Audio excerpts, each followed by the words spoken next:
भगवान बोले, इस अविनाशी कर्मयोग को मैंने सूर्य से कहा, सूर्य ने मनु से कहा और मनु ने राजा इक्ष्वाकु से कहा। इस तरह परंपरा से प्राप्त यह योग सब राज ऋषियों ने जाना, परंतु अधिक समय व्यतीत होने से यह लुप्त हो गया। वही प्राचीन योग आज मैंने तुमको बताया है, क्योंकि तुम मेरे भक्त और मित्र हो। यह रहस्य अति उत्तम है। अर्जुन बोला, आपका जन्म तो अभी हुआ है और सूर्य का जन्म बहुत पहले हुआ था। मैं किस प्रकार मानूं कि सूर्य को यह योग आपने बताया था? भगवान बोले, तुम्हारे अनेक जन्म हो चुके हैं, वो मुझे याद है और तुम भूल गए हो। मैं अजन्मा, अविनाशी, संपूर्ण प्राणियों का स्वामी और अपनी प्रकृति से स्थित हूं तथा अपनी माया से जन्मता हूं। हे भारत, जब जब धर्म की हानि होती है और अधर्म का प्राबल्य होता है, तब तब ही मैं जन्म लेता हूं। साधुओं की रक्षा, पापियों का विनाश और धर्म की स्थापना करने के लिए प्रत्येक कल्प में जन्मता हूं। जो मेरे इस अलौकिक जन्म और कर्म का तत्व जानता है, वह मृत्यु होने पर फिर इस मृत्युलोक में जन्म नहीं लेता और मुझ परमात्मा के प्रेम में लीन हो जाता है। इस तरह मोह, भय और क्रोध को त्याग कर मुझ में भक्ति कर्म से पवित्र होकर मुझसे मिल गए हैं। जो जिस भाव से मेरा पूजन करता है, उसको मैं उसी प्रकार का पुनर्जन्म देता हूं। मैंने चारों वर्णों की सृष्टि अपने अपने गुण और कर्म से की है। सृष्टि का कर्ता मैं ही हूं, तथापि मुझे अकर्ता, अविनाशी जानो। कर्म मुझको बद्ध नहीं कर सकते तथा कर्म फल में मेरी कामना नहीं है। इस प्रकार जो मुझको पहचानता है, कर्मों के बंधन में नहीं पड़ता। इसी प्रकार समझाकर प्राचीन मुमुक्षुओं ने भी कर्म किए हैं। अतः पूर्व पुरुषों यानी आत्माओं के पहले ही किए कर्मों को तू भी कर। हे अर्जुन, कर्म क्या है और कैसे किया जाता है, इसके विचार में विद्वानों की बुद्धि भी चकरा जाती है। उस कर्म का वर्णन मैं तुमसे करूंगा, जिसके जानने से संसार के बंधन से छूटकर मुक्ति, जीवन मुक्ति के भागी होंगे। कर्म, विकर्म और अकर्म तीनों को जानना आवश्यक है, क्योंकि कर्म की गति अति गंभीर है। जो कर्म में अकर्म देखता है, वही आत्मा बुद्धिमान है, वही योगी और समस्त कार्यों का करने वाला है। हे अर्जुन, जो कर्म करने में कोई कामना नहीं रखता है और जिसके समस्त कर्म ज्ञान रूपी अग्नि से भस्म अर्थात निर्मल हो गए हैं, उसको ही पंडित अर्थात ज्ञानी कहते हैं। जो फल की आशा छोड़कर कर्म करता है और उनमें आसक्ति भी नहीं रखता है तथा निराश्रय ही सदा संतुष्ट रहता है, ऐसा मनुष्य कर्मों में घिरा रहने पर भी मानो कुछ नहीं करता है। सब कामनाओं को त्याग, मन और बुद्धि को वश में कर, संसार प्रपंचों से छूटकर केवल शरीर से काम करते हैं। वे भी कर्म बंधनों से संतापित नहीं होते। दैव योग से जो कुछ मिल जाए, उसी में जो संतुष्ट रहता है, जो हर्ष, शोक आदि द्वंद्वों से मुक्त है, तथा किसी से ईर्ष्या द्वेष नहीं करता, कर्म की सिद्धि या असिद्धि में भेद नहीं समझता, वह कर्म करता हुआ भी उससे नहीं बंधता, जो फल की इच्छा नहीं रखता, वह वासना से दूर हो गया है। ज्ञान में जिसका मन बुद्धि अचल है, जो यज्ञ के कर्म करता है, वे सब कर्म लुप्त हो जाते हैं। हवन करने का पदार्थ भी ब्रह्म है, आहुति देने वाला भी ब्रह्म है। इस प्रकार जिसकी बुद्धि में सब कर्म ज्ञानमय हैं, उसी को ब्रह्म प्राप्त है। कोई कोई कर्मयोगी देवताओं की पूजा करते हैं और कोई कोई ज्ञान योगी ब्रह्म रूप अग्नि में यज्ञ रूप से हवन कर परमात्मा का भजन करते हैं।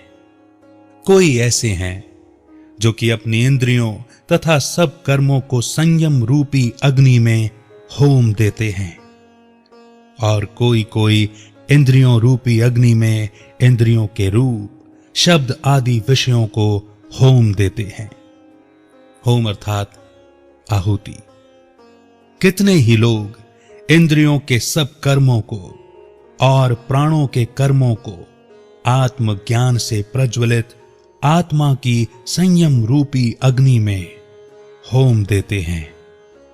कोई तो द्रव्य यज्ञ करते हैं, कोई तप यज्ञ करते हैं, कोई स्वाध्याय और कोई ज्ञान रूपी यज्ञ करते हैं।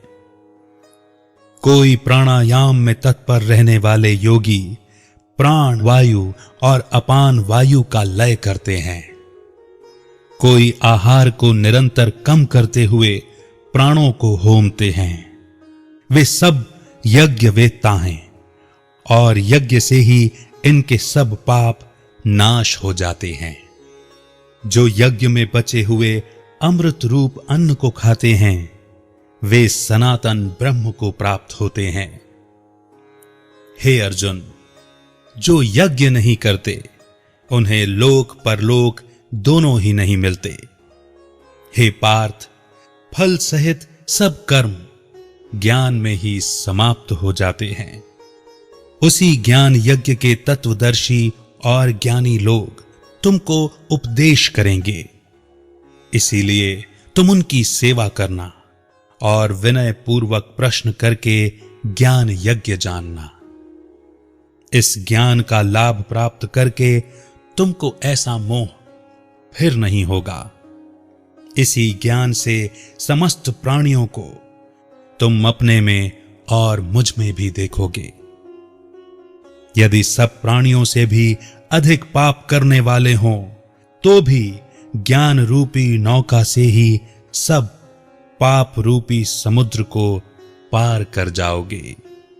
हे अर्जुन, जिस प्रकार प्रज्वलित अग्नि लकड़ी को जलाकर भस्म कर देती है, वैसे ही ज्ञान रूपी अग्नि सब कर्मों को भस्म कर डालती है।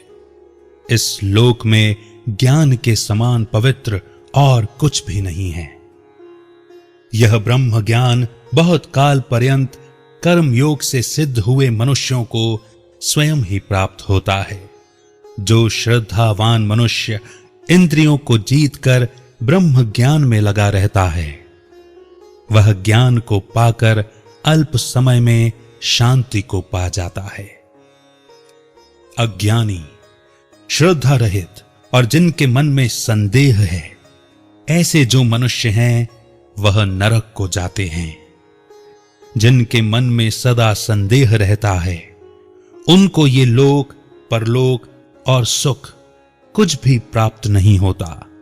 जिसने परमेश्वराधन और निष्काम कर्म योग के आश्रय से कर्म बंधन त्याग दिए हैं और ज्ञान से जिसके सब संदेह दूर हो गए हैं, हे अर्जुन, उस आत्मज्ञानी पुरुष को कर्म नहीं बांधते।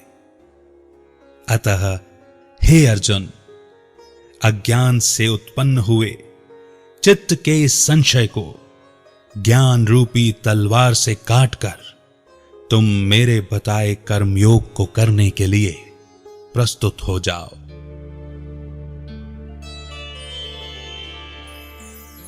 वाह, कितना सुंदर आदेश है ना अर्जुन को, यानी ज्ञान का अर्जन करने वाली आत्मा को, कि अज्ञान से जो संशय उत्पन्न हुआ है उसको ज्ञान रूपी तलवार से काटो।